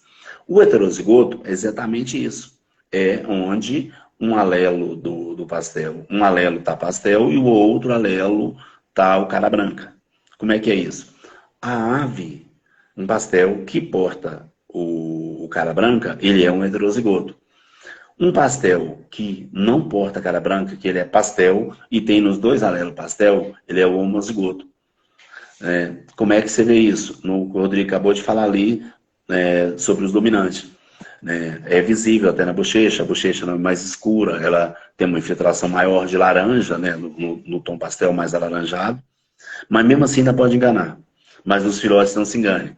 Se você pegar um homozigoto, quer dizer, no mínimo ele é filho de dois pastel e ele não porta cara branca. Se cruzar com cara branca normal, todos os filhotes desse cruzamento vão ser pastel. Sem exceção, todos. Vão ser pastel que porte cara branca. E lembrando, o pastel pode cortar o cara branca. O cara branca não porta pastel. E também não porta cream face. Então, que é a mesmo raciocínio para as duas mutações, que são codominantes. Então, quando você tiver um homozigoto, você pode ter certeza que se para tirar pastel dele, pode ser uma ave CB normalzinha, no cinza normal, que você vai tirar direto. Já todos os filhotes, sem exceção. É É, isso, né, Rodrigo? é isso mesmo. Esse diálogo é muito importante porque as pessoas vão aprendendo não só na prática, mas eu vou deixar salvo para que chegue até mais pessoas essas informações. E é algo que a gente já vivenciou, né? Não é coisa que está saindo da nossa cabeça. É que qualquer pessoa vai fazer as mesmas coisas que a gente está falando e as pessoas vão ter resultados semelhantes, né? Não posso dizer igual porque algumas características mudam, mas a mutação não. Não, não vai mudar. E outra coisa, erros que nós já fizemos no passado, erramos muito, eu já fiz erro demais. Eu não tenho vergonha de falar que eu errei muito, eu não sabia. Errei tentando acertar, não errei sabendo que estava errado. Cruzamentos indesejados. Você citou agora que tinha um ninho que abria lá, parecia um arco-íris. Você pega, era fulvo, era prata recessivo, era lutino que nascia no meio da ninhada. E ave naquela época era caro. Meu. Às vezes, o preço de um carro zero, a gente gastava de ave, para pôr no criatório de ave diferente. Tem o Fábio lá de Cariacica, do São Gabriel da Palha, SGP, parceirão nosso aí. Eu comprei um monte de aves dele, e ele até agradeço pela confiança, compramos, pagar em 12 pagamentos, mandava aquela talão de cheque inteirinho pro cara lá, meu. Aí assim, e chegava aqui, a gente passou por isso, ele passou lá, inclusive não era maldade, era normal na época. A ave tirava de tudo aqui, a gente achava o máximo. Nossa, aqui é um prato excessivo, esse aqui é um fulvo, olha esse fulvo bronze nasceu aqui no meio, que maravilha. E depois a gente foi descobrindo que não era isso que a gente queria realmente a mudança, de separar isso. Isso lá em muito tempo atrás, 5 anos atrás, e ele mesmo falou, perguntou a gente discutindo o que a gente achava dessa separação. No começo achava que não devia separar, que era bom demais ter tudo. Depois falou, pô, peraí, estamos fazendo uma besteira, uma mistura genética, uma cagada genética aqui. É onde eu tenho ave hoje, que eu vendo os filhotes como os normais, que são frutos dessas aves que vieram lá de 2014 ainda, aves que eu gosto. E eu tiro aqui os filhotes. Hoje eu tiro só a prata deles, mas sei que os irmãos davam fulvo. Eu vendo meus pratinhos aqui, normal, e aviso pro cara, ele falou, ó, esse aqui pode ter filhote lá na frente, que é normal, filhote comum, papete. A pessoa compra, tá bonito. Falei, mas tá misturado. Às vezes nem tira, mas eu já digo para ele que tira, vendo, inclusive, preço de pet mesmo, preço de ave normal. Rodrigo, tem uma. Natanael aí perguntou, acho que foi até baseado no que você falou aí, ó. Você falou dos dominantes, duplo fator e simples fator. Você acabou de falar deles aí, ó. Ele quer saber a diferença dos dois aí, ó. Você chegou a ver isso aí? A diferença do dominante simples fator e o duplo fator é semelhante ao heterozigoto e homozigoto, tá? O diluído dominante simples fator, ele tem o gene dominante e o gene normal, ele vai ser mais escuro, então ele vai ter menos diluição. O duplo fator, ele vai ter 2 níveis de diluição, então ele vai ficar mais claro, tá? Para você ter um duplo fator, você precisa cruzar simples fator com simples fator. Você vai ter aves não dominantes, você vai ter aves dominantes e dominantes duplo fator, certo? É a mesma base para homozigoto e heterozigoto, tá, pessoal? Então é uma coisa muito semelhante. O que muda é as probabilidades, tá? Então é uma coisa bem simples. Mas tudo que você tiver dúvida, pode ir perguntando que a gente vai respondendo. Se não ficou bem claro, pergunte de novo. Ah, ainda não entendi, que a gente tenta explicar de outra maneira, tá? Coisa que você falou aí, Rodrigo, é um ponto bom. É probabilidade, possibilidade, né? A gente tem visto muito o pessoal perguntar, principalmente nos grupos de WhatsApp, eu li que eu vou tirar 50% de pastel e 50% de cara branca se eu fizer esse cruzamento. As possibilidades existem sim. Probabilidade, sim, é de ser 50%. Mas essa probabilidade é medida em cada ovo. É 5 ovos. Um ovo, ele tem metade para ser e metade para não ser. O outro ovo também é a mesma coisa. Tem ninhada que você vai tirar tudo pastel, tem ninhada que você vai tirar 3 pastel, tirar 2. Não é que se tirar 4 ovos, 2 filhotes serão pastel e 2 não. Então é uma confusão muito grande quando você fala em possibilidade. Olha, é possível, mas o acerto disso não é feito dessa forma. Eu mostrei esses dias até no grupo nosso lá, Rodrigo, um casal, eu postei, que é um caso raro de acontecer. Pastel fêmea e pastel macho. Beleza, 4 filhotes. É para sair pastel homozigoto, pastel heterozigoto e o CB, né, normal. Cara, não nasceu nenhum pastel. Nasceram 4 filhotes, os 4 cara branca normal. Aí você fala, pô, é possível? É possível. Não é comum de acontecer, mas nasceu nenhum pastel na ninhada. Outra coisa também, Silva, é o pessoal não ficar ansioso para tirar a mutação. Cara, parece que quanto mais ansioso o cara fica, mais atrasa.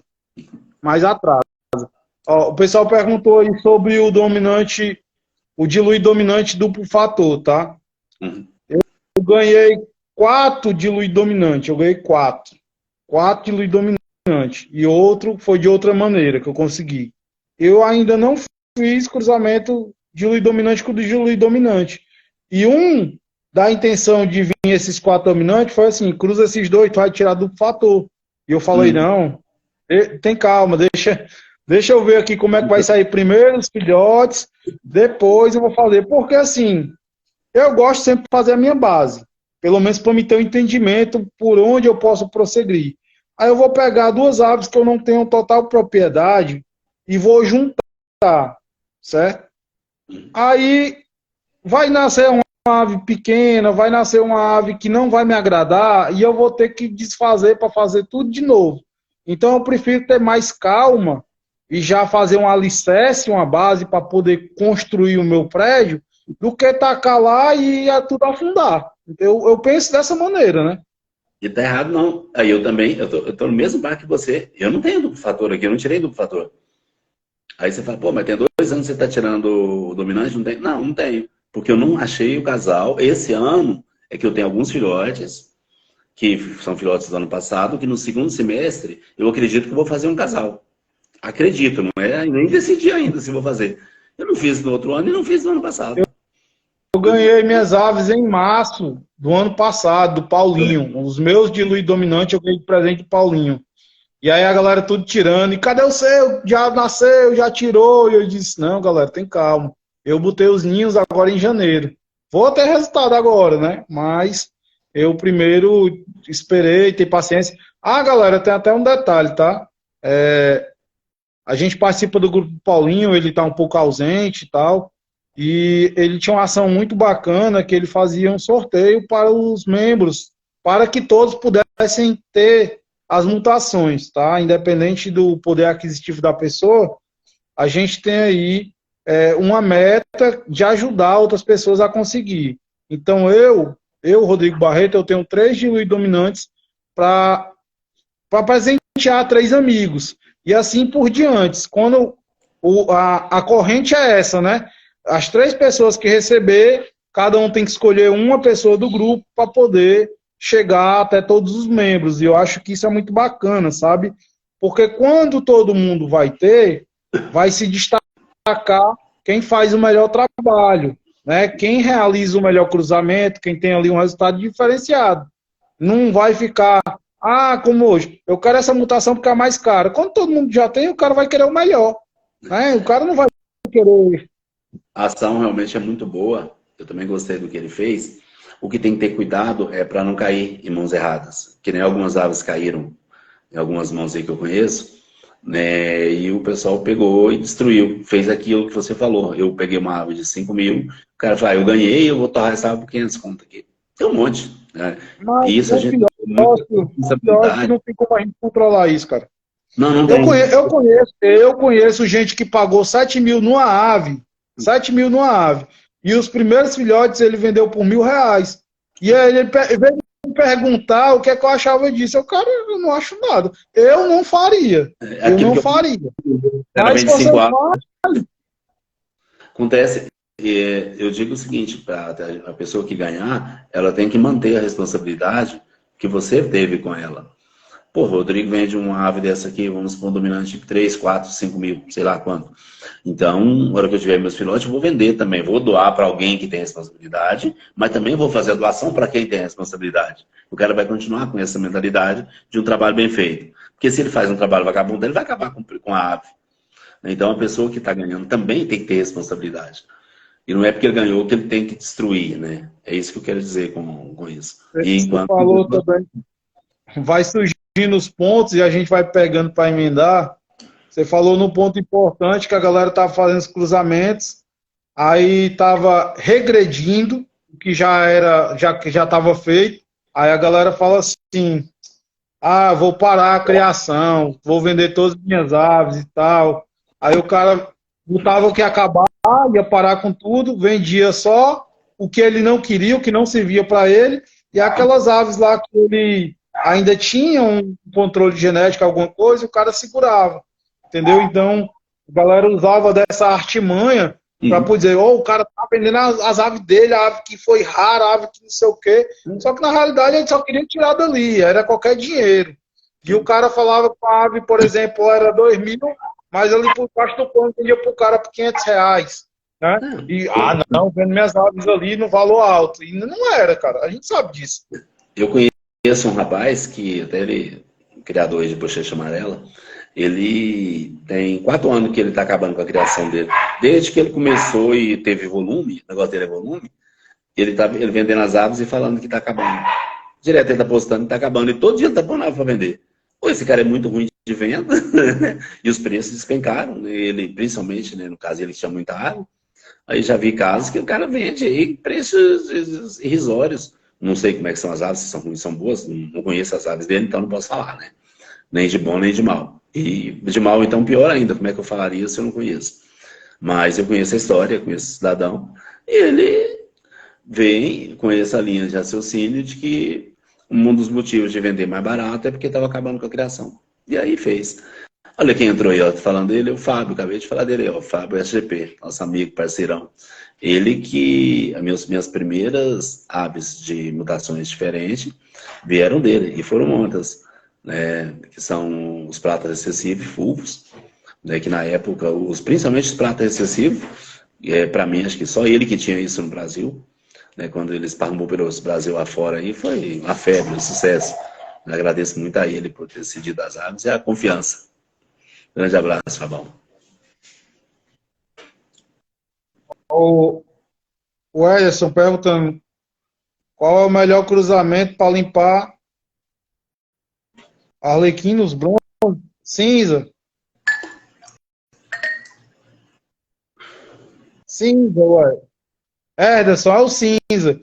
Só que assim, se você quer ter bronze na linha cinza, eu aconselho você já adquirir de alguém que já tenha essa mutação.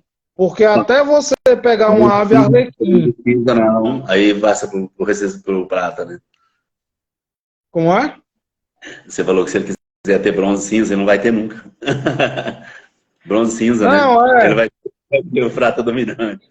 Não, pois é, mas na realidade ele limpar o bronze, né, dos arlequins, ele tem que usar uma ave de cor sólida. Sim, eu digo o seguinte, não, porque quando você colocou, quando a gente quiser um bronze cinza, né? Aí, na verdade, não dá, Bronze. cinza, Foi mal, galera. ele vai ter que colocar um cinza, realmente mesmo, você falou, para ele melhorar, né, o bronze dele, né? Tirar bronze sem o Arlequim, né? É isso, né? Eu até, Silva, assim, eu sou muito fã dos Arlequins, eu sou muito fã. Eu até tenho algumas aves aqui, fulvo cinzento, reverso. Mas parece que a gente vai amadurecendo, vai mudando a finalidade. Eu vejo que a principal característica dessas aves, ele precisa da melanina, ele precisa ser sólido. A gente cria as coisas ou já tem, acha bonito, beleza, mas eu acho que não é o ideal. Essas principalmente o fulvo e prata excessivo, como a gente conhece melhor, ele foi muito bagunçado um tempo atrás. Aí misturou-se com tudo, né? Inclusive com hino, com canela, com arlequim. E hoje, você pegar um cinza no prata excessivo, ela é uma ave maravilhosa. E não tem muitas, né? Você não vê muitas, né? A gente vê poucas aves desse jeito, como você falou no sólido. E o fulvo bronze, também é uma outra ave que andou perdendo muitas características. Hoje, quase que todos que se vê é no arlequim. Pessoal, não é arlequim não. Você olha, tá lá, as manchas das asas totalmente diferentes do corpo. E na cabeça também, a cabeça fica mais amarela. Amarelo, Não fecha, não fecha a calota craniana, não fecha, fica amarelo. a nuca ali não cria a cor do bronze. Né? Então, Verdade. Tem mais pergunta? o Fábio respondeu ali a pergunta do... O Fábio respondeu, né? Tiraram o arlequim, ele vai ter muitos anos pela frente de trabalho. Exato, o arlequim é difícil sair. As mutações excessivas elas ficam, né? Por gerações e gerações. De vez em quando a gente tem umas surpresas aí com o arlequim que é para acabar, né? O arlequim ele entranha nas mutações, entranha para limpar. É bruto. A gente, para quem gosta, eu gosto muito do arlequim. Eu acho muito bonito. E as melhores aves que eu formei aqui em relação a tupete, uma série de... Oh, chique, hein? Aí sim, né? Gosta não, né? Aí, em relação ao arlequim aí, né, foram topetes, que os arlequins tinham topetes melhores. Inclusive, eu usei muito essas aves que vieram lá do Fábio, do SGP. Eu usei muito para melhoramento de topete. Eu tenho aves que são dessa época ainda, de 9 anos atrás, lá 2013, 14, foi quando eu trouxe as aves de lá. Aves que tinham penas longas, né, os rabos compridos, né, uma ave mais esticada, e era tudo dos arlequins. Então eu tenho também esse fruto de um arlequim lá do passado que não consegui largar dele ainda não. Tanto que meus bochecha amarela, um monte aqui, eu faço cruzamento com arlequim até hoje. Agora que alguns que eu estou voltando para o cinza e tal, tem uma tendência mesmo de melhoramento genético, de usar mais cinza. Mas o sexo ligado mesmo, eu tudo voltado no arlequim. Hino e arlequim. Né, os cruzamentos, portadores, tudo da base do arlequim. Por causa de melhoramento. Até cruzamento com os hinos. Ah, mas está cruzando um arlequim com hino. Pô, o arlequim é muito bom. Eu tenho os hinos que são bons, então dá para fazer um cruzamento. Aquilo que você falou lá no começo, né? Saber o que você quer, né? O que é do cruzamento, o resultado. O Lucas aí tá perguntando sobre os arlequins no fulvo cinzento. Top, hein, a camisa. Aí. Ganhei de um amigo meu, né, o Erasmo, lá de Minas, já tem um tempo. Camisa aqui, firme. Show. Galera, assim, falar sobre os arlequins, tá? Se você jogar um arlequim na ave cinza, a tendência é diminuir, né, a quantidade de despigmentação, mas ele vai transmitir para todos os filhotes, então é complicado. E se você jogar uma ave que ela der vamos dizer assim, um choque, que não, como é que eu posso falar corretamente? Porque eu já vi gente jogando arlequim e hino, né? Aí ele volta à mutação ancestral, certo? Se ele não tiver... Me esqueci o nome, como é que se chama? Como se fosse compatibilidade, pronto. Se não tiver compatibilidade entre as aves, pode ser que jogue, né, Silva, a mutação ancestral de novo. Vai ser. Aí ele vai, quando ela não tem, na verdade, uma não porta a outra, no caso que você citou aí do Arlequim, né, a grosso modo você vai jogar num hino que não porte o Arlequim, que ele está ainda na raiz dele, só o hino, ou uma outra mutação, ele vai nascer cinza. É a combinação, aí é a combinação genética, né, das duas mutações. Juntou as duas, volta à origem, que é o cinza mesmo, que seria o cinza ancestral. Só que é um cinza que vai estar portando Arlequim. E vai estar portando, os machos irá portar hino, né? Aí os machos vai portar, além do Arlequim, um hino. Aí Pois é. começa Então, de novo. Como é que eu vou limpar o Arlequim e o hino? Não fazer cruzamento. Aí você fala, como é que eu vou limpar? Aí eu vou usar a fêmea, mas a fêmea porta Arlequim. Aí você vai ter que limpar o Arlequim dela, joga numa outra. Então, assim, é um trabalho muito árduo. Se tiver a opção de pegar uma ave para não ter que fazer esse trabalho, caminhos. Eu tenho ave aqui que eu olho para ela e não vejo uma mancha. Já te mostrei. Você não vê marca de Arlequim nela, nem na unha. Quando você pega o filho dela, ela tá uma manchona na cabeça. Né? Eu tenho três casais que é na linha cinza, que são de famílias diferentes. Eu não misturo as famílias e a gente está tirando cinza, mas mesmo assim a genética Arlequim é entranhada. Às vezes não sai um totalmente Arlequim, mas sai o tamanho da mancha da quase a cabeça inteira. Da nuca inteira, do pescoço, né?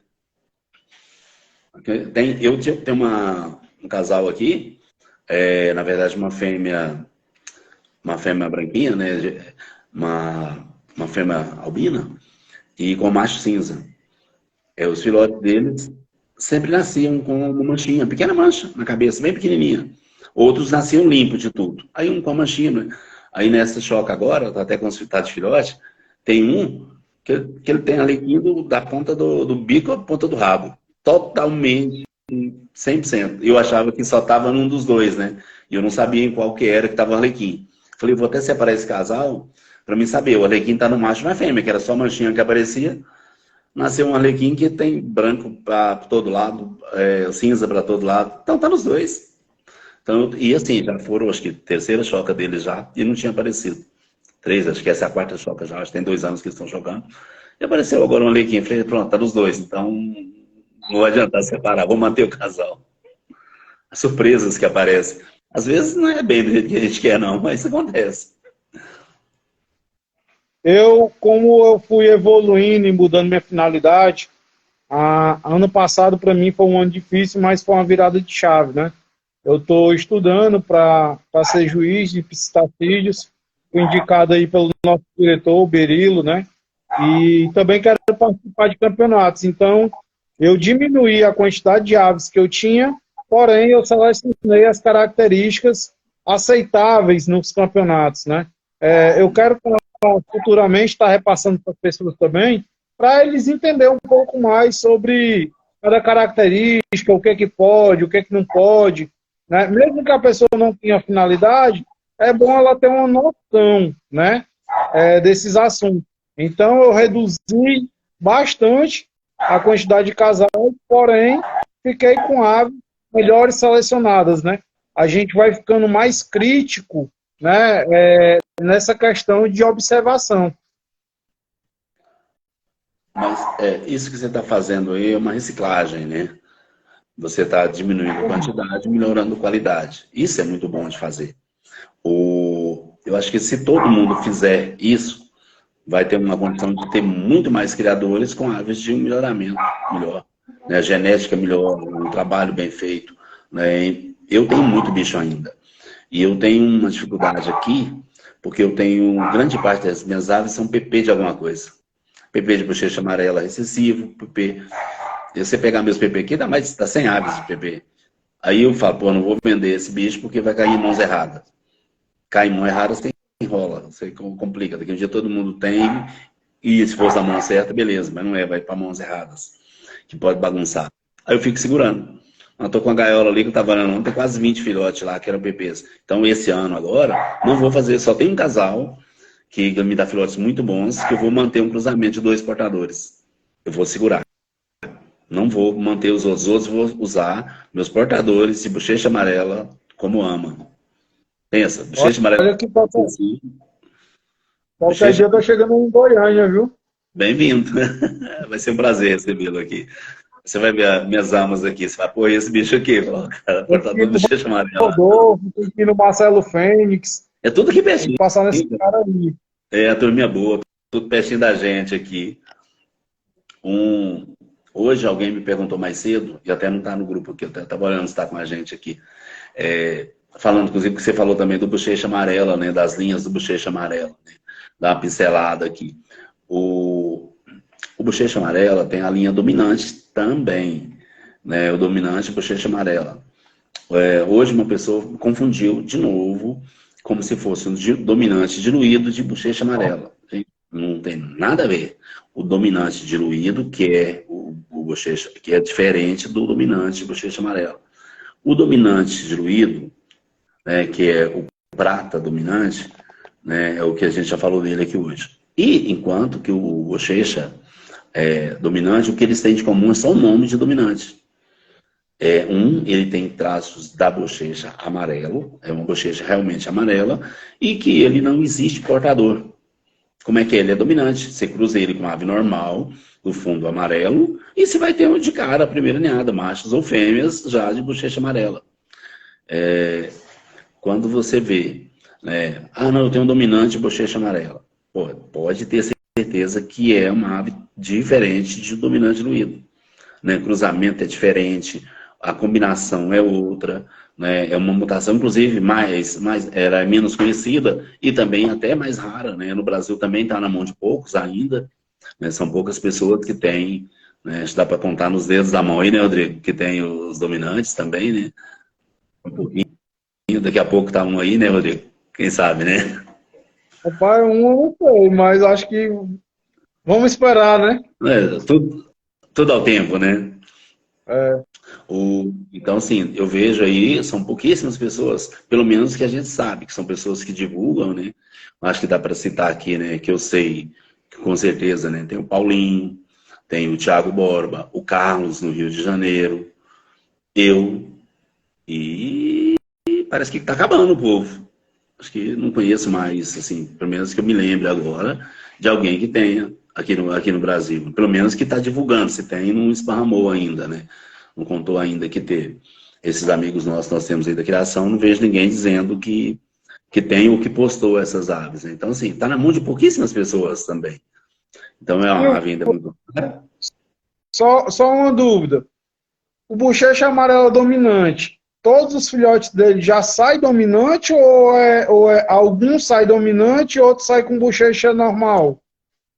Sai bochecha normal também, né? A bochecha normal também, né? Bem, Era então, essa a minha dúvida. um exemplo, na ninhada passada, eu tive aqui 4 filhotes numa ninhada. 2 dominantes e 2 normais. Então, ele é dominante, mas também ele leva, né, o gene normal junto lá. Então, ele não é 100%, não são todos os filhotes. Dominância incompleta. Exato. Dominância Dominância. incompleta. Eu quero fazer o cruzamento, até para me testar de perto, 2 dominantes. Tanto o macho quanto a fêmea. Para me ver o que vai dar nos filhos deles. Mas já é um trabalho a longo prazo. Né? Porque, em teoria, se são dominantes, você pode conseguir um duplo fator. Seria ótimo. Só que a minha preocupação, esse duplo fator, eu vou conseguir separar a cor da bochecha, porque a gente pega um pastel, por exemplo, ele escurece a bochecha. E o bochecha amarela, como é que vai ficar quando eu juntar os dois? Não vai ficar um tom de laranja misturado e eu não vou saber quem é dominante e quem não é? Então, assim, mas eu vou fazer isso. Eu tinha essa dúvida do bochecha creme. Porque, assim, a tonalidade de bochecha creme, ela tem que ser uma bochecha clara. Ela não é para ter uma bochecha redonda escura. Entendeu? Então, tipo, eu já vi algumas aves que o pessoal me apresentaram como creme, mas eu fiquei na dúvida. Será que é creme ou é pastel? Só que é difícil você falar de uma coisa que você não conhece e que não é sua. Então eu Eu preferi tirei. ficar mais na minha e pedir para ele testar, não tem o que fazer. Aqui eu tirei o bochecha creme é, homozigoto. A bochecha é mais escura mesmo. Só que ela dá uma misturada entre pastel e creme. É bem mais escura. A diferença que não mistura com pastel é porque o corpo da ave você não vê mais nada de cor. Fica totalmente limpo, branco.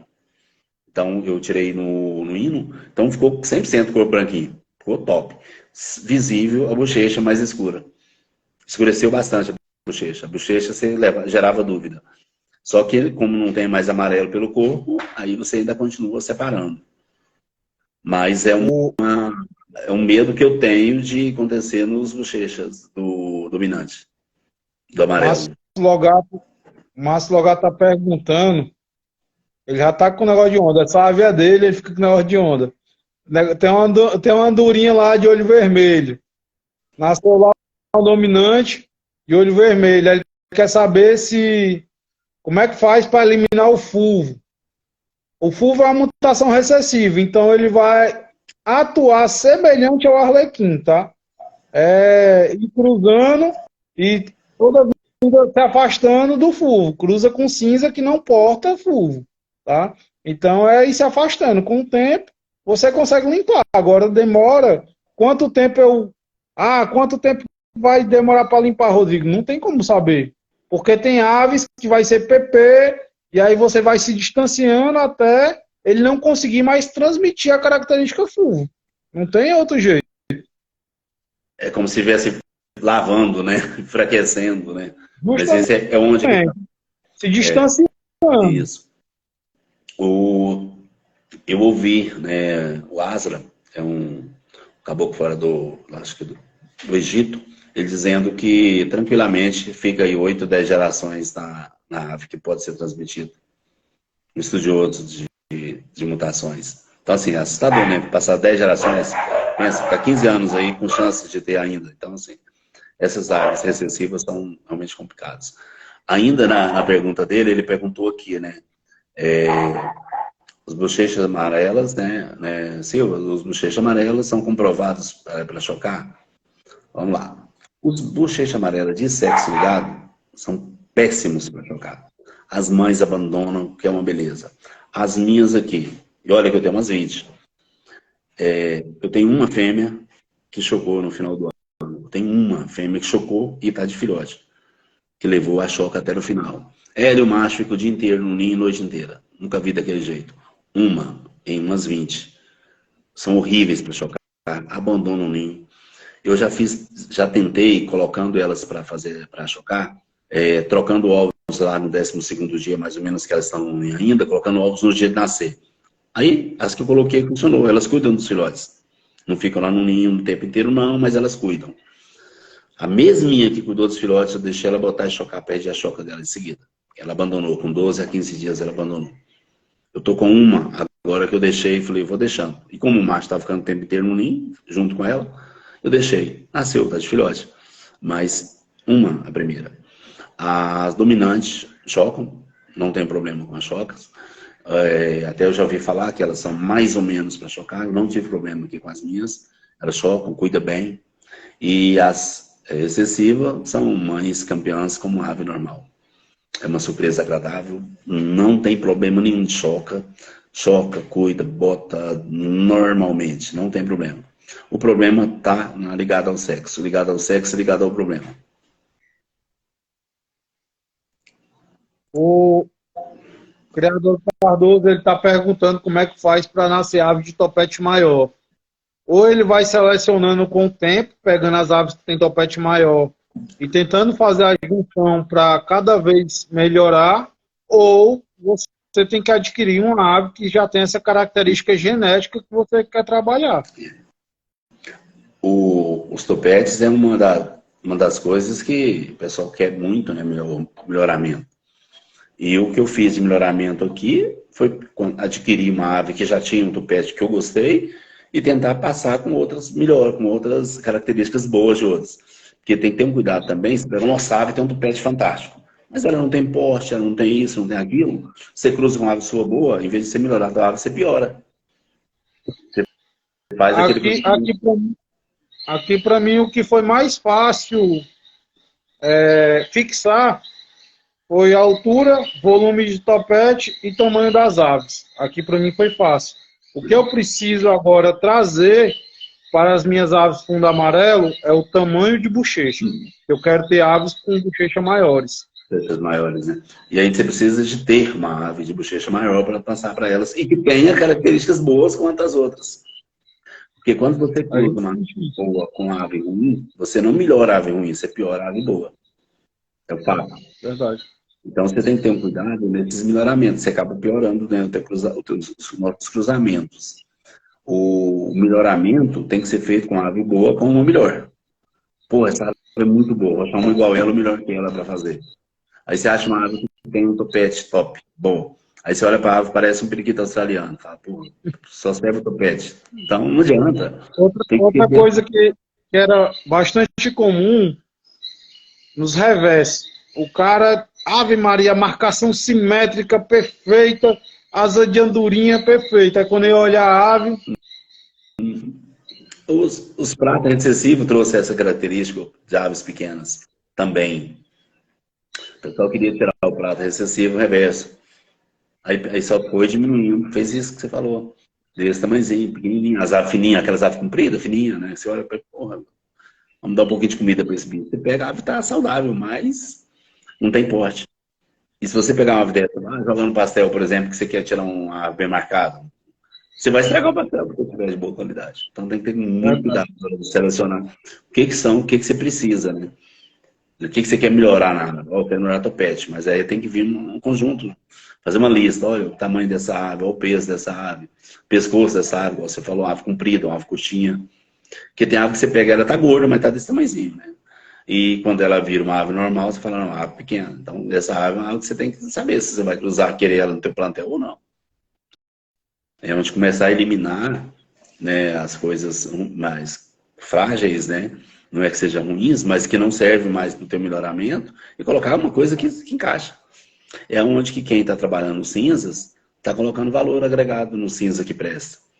Porque você pegar um cinza que tem porte, que tem topete, né, que tem estrutura, que as asas são planas, essas coisas, você pega a linha de dorso reta, você pega numa ave, num cinza aí, o cara que tem uma ave dessa, ele quer mais caro do que quase que um dominante aí. Vi do Lincoln um pouco tempo, ele querendo uma grana nas aves dele. Não sei se vocês chegaram a ver, mas a gente via um cinza dele lá que pô, parecia um pombo, bochecha desse tamanho, tupete, coisa mais. eu não falei com ele pessoalmente, mas alguns colegas chegaram para mim e falaram que era por volta acima de R$ 5.000. Eu vi em 7. Acima de 5.000. Aí, tipo assim, o cara que às vezes o cara não entende, né? Por que desse valor tão alto? Se é um cinza comum. E eu, se eu tivesse dinheiro, teria comprado a ave dele para me usar nas minhas aqui, meus dominantes. Ou no meu bochecha amarelo. É isso que o pessoal tem que entender. É isso que o pessoal tem que entender. Que a gente tem que valorizar o conjunto de características. E quando você faz um investimento que vai trazer um retorno, não só financeiro, mas que alavanque o seu plantel, o seu nível, isso vale muito a pena. Aí, eu falo uma coisa que é a seguinte, a pessoa vai lá e compra. Eu comprei o prata dominante de R$ 8.000. Muita gente comprou até demais, de 10 mil, 15 mil. Né? Tem colegas nossos aí que compravam de 15 mil. Né? E às vezes a pessoa tem coragem de pagar 5 mil, 6 mil numa ave boa, né? Porque tem ave desse preço, comprar ave boa, e não tem coragem de pagar R$ 1.000 numa fêmea normal, boa. Uma cinza, filha de dominante, por R$ 1.000, que é o preço que o pessoal está pedindo, 1.500 aí. A gente vê alguns colegas vendendo. Aí a pessoa compra, nossa, uma ave comum por 1.000 não. Aí compra uma ave de R$ 150 lá e põe com o dominante dele. Ele estraga o dominante dele. Não tem aquela linha de um melhoramento. Ele estragou uma ave que prestava. Verdade. Pessoal, já está com quase 2 horas de live.